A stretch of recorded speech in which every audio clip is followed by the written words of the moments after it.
The ancestral egregor is a multi-layered energetic system, formed not only by the memory of ancestors, but also by their will, fears, agreements, beliefs, and experiences of interaction with the world. It includes both the living and the deceased members of the lineage, uniting them into a single field that exists beyond linear time. This field is not static.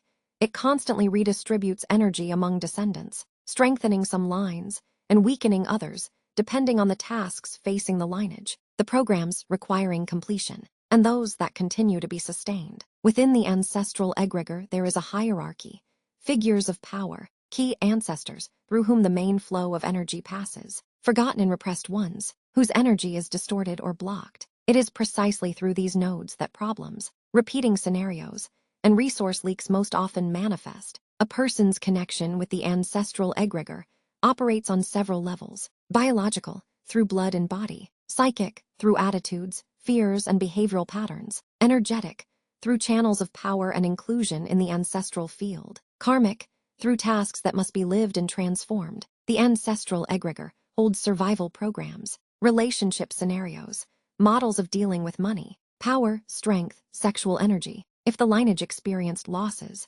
violence, betrayal, or destruction of bonds, these distortions are fixed and transmitted until they are acknowledged and transformed. Special roles are played by vows, oaths, curses, and ancestral prohibitions. They form rigid energetic structures that restrict the movement of energy. A person may not even know of their existence, yet live within these limitations, repeating the fates of ancestors. A strong ancestral egregor manifests through the density of the field, resistance to external influence, the presence of inner backbone in descendants, the ability to recover after losses, and the presence of protection. In such lineages, there are often people who intuitively sense the path and receive support without external effort. A weakened ancestral egregor is characterized by ruptures, lack of continuity, loss of traditions, repression of memory. In such systems, energy dissipates, descendants lose connection with the root, experience inner emptiness, instability, lack of direction.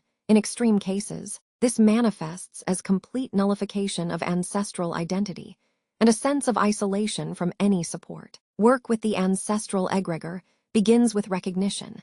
Acceptance opens the channel of connection and restores contact, while denial drains energy and blocks transformation. The next stage is diagnosis, identifying repeating scenarios, points of tension, key events through which the ancestral program manifests. Without understanding the structure, it is impossible to change its influence. Diagnosis requires honesty, as ancestral distortions often disguise themselves as norms and socially acceptable behavior. Cleansing the ancestral field requires caution. One cannot intervene chaotically. It is necessary to work consistently with nodes, close unfinished processes, return repressed parts, weaken destructive programs, and strengthen resourceful lines. Sudden intervention without preparation may intensify system resistance and lead to stronger crisis manifestations. Connection to ancestral power comes through restoring the channel. It may appear as heightened intuition, inner support, or shifts in life circumstances, yet unprocessed shadows intensify.